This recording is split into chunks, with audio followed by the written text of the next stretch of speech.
So many of them.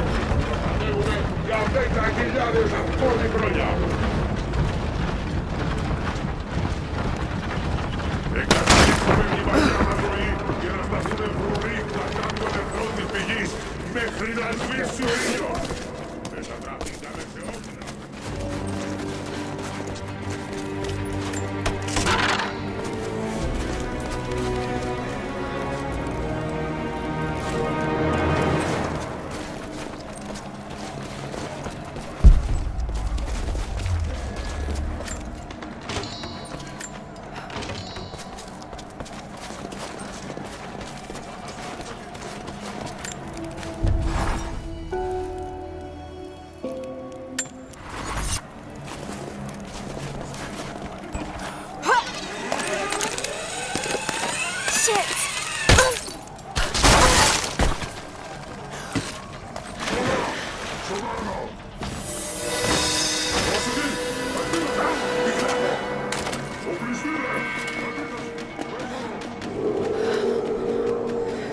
Ο εχθρός!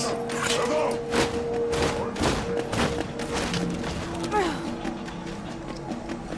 Τι βλέπω! Ο εχθρός! Πάνω μου! Κατασχέστε με!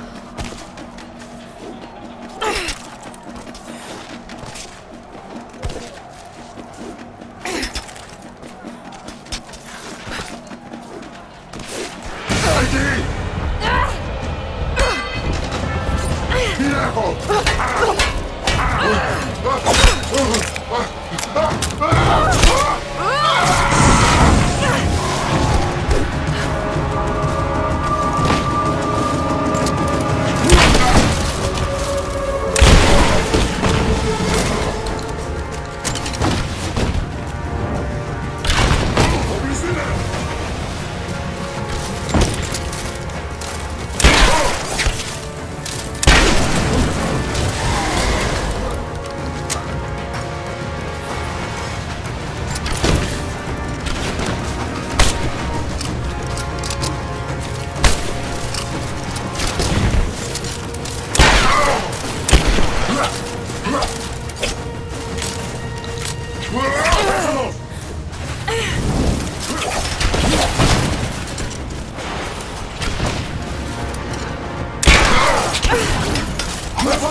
Εκείνε! Σκοτώστε την!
один!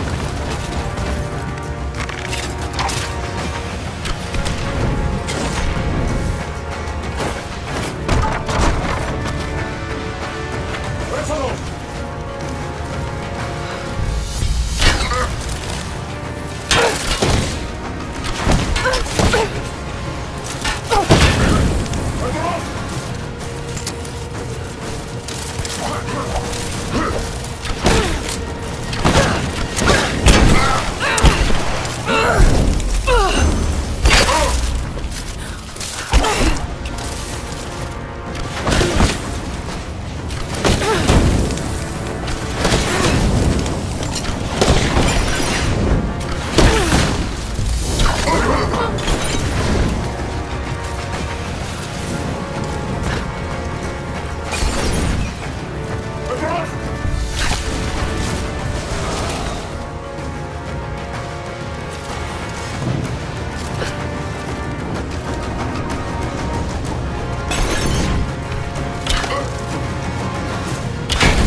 General, we observed something strange in the night. We are camped above the city of Gatesh as the city prepares for invasion. They still believe the attack will come from on high. They will not expect your charge from the paths on the far side of the valley. But I must tell you, on the tower at the heart of the city, something unnatural awaits us. We watched hundreds of armored soldiers ascend its heights, and then a light cracked the sky. There was a sound that froze my blood, a roaring like an army of hungry ghosts. Then the men descended again. I do not know what they keep atop that tower. We thought it a treasure, but it appears to be something else entirely.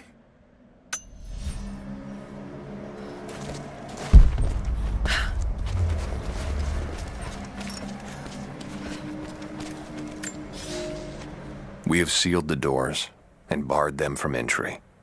The riders are coming, and I must keep these people safe. Mothers with children, old men like me.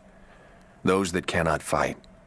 I have food and water in sufficient quantities to keep us alive for the length of the attack. Should our Athanatoi fail, and the attack becomes a siege, we will die here. For that, I have enough belladonna to provide the little ones with safe passage. Pray it never comes to that.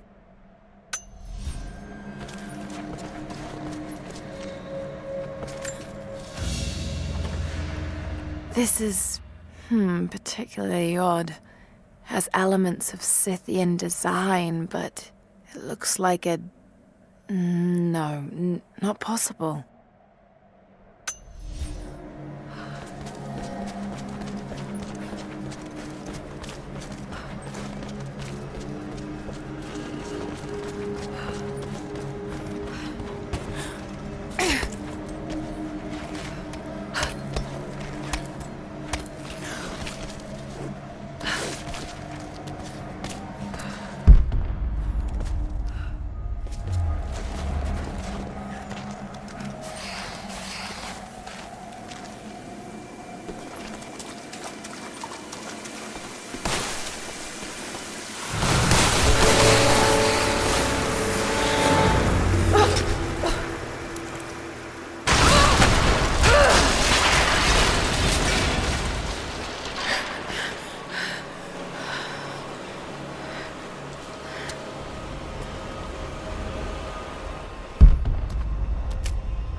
Do you think you can stop them?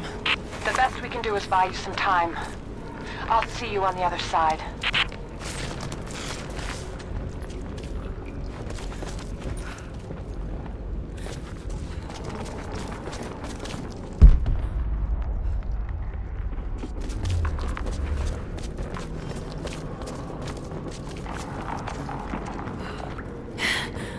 The Chamber of Souls. The Divine Source has to be there.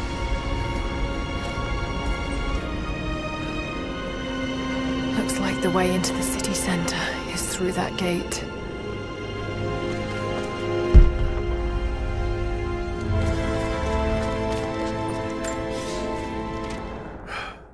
I have failed. There will be no pardon for my sins. I have drenched my hands in blood in pursuit of the Prophet, and now there is nothing left. As the attack became a siege, the Prophet's people did the unthinkable. They turned their weapons against the glaciers and buried their own city. Mongol and the Prophet's people alike were crushed in the ice. The Khan and his warrior horde are dead. The people of Kitezh are broken and scattered.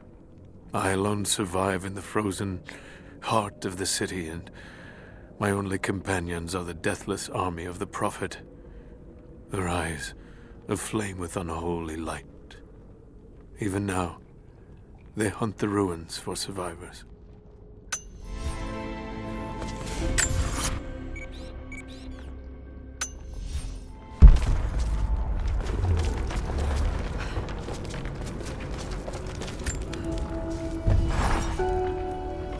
I don't know what I expected an immortal being to be like, but Jacob seems so human. The things he must have seen over the years, all that experience and knowledge, it's difficult to fathom. And yet, he lied to his own people for generations, all for the sake of this secret. What wonders will be unlocked with the Divine Source?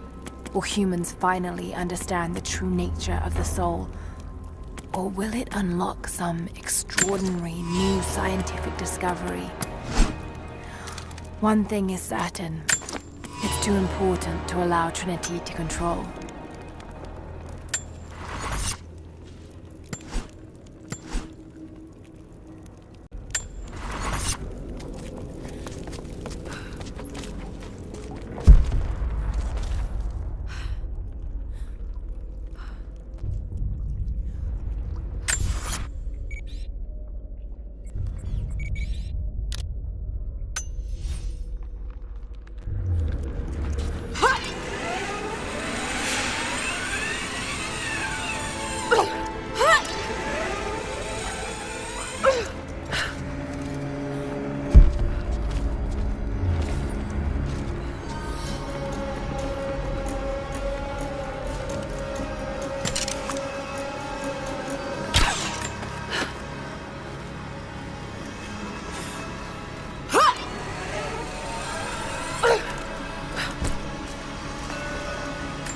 Characters look Mongolian, but I can't read what it says.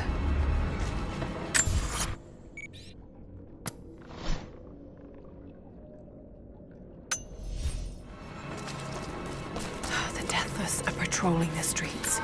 Got to stay out of sight.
At last, I killed one of the Deathless soldiers. I tracked him through the day until he was alone. He seemed to sense me before I struck, as if he knew the sound of my bowstring. He was strong, but I am clever and I have faith. My arrows pierced his flesh, but he fought on until I placed a shot between his eyes. Even then, he managed to wound me before I caved in his skull. His body caught fire and fell into ash before my eyes. It has been hours since he died, but his ashes still smolder, hissing and popping in the darkness. I do not believe this is his end. The source has a great and terrible sway over those it touches. I must know what happens next.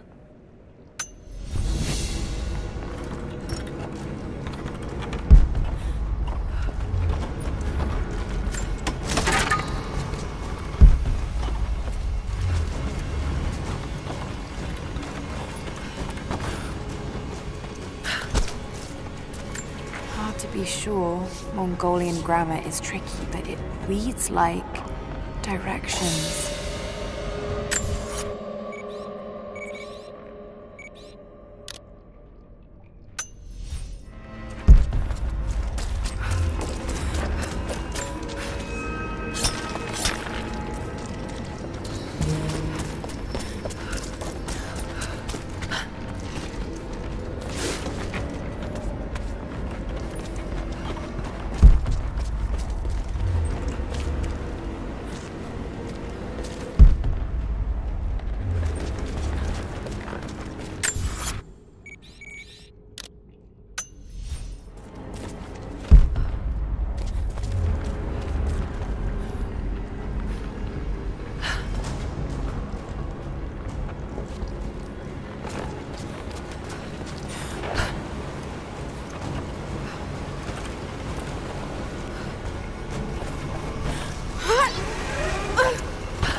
An ancient carving of a pagan god.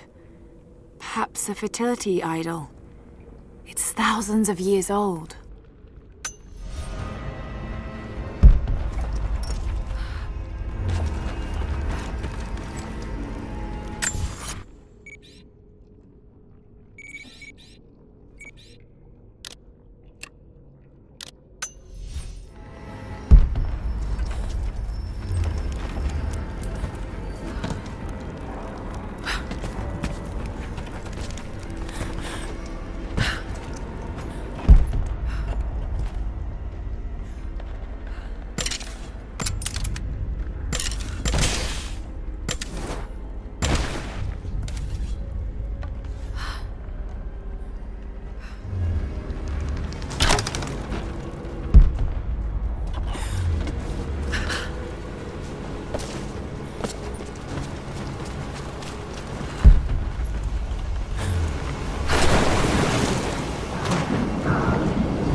Valentinus, the timekeeper.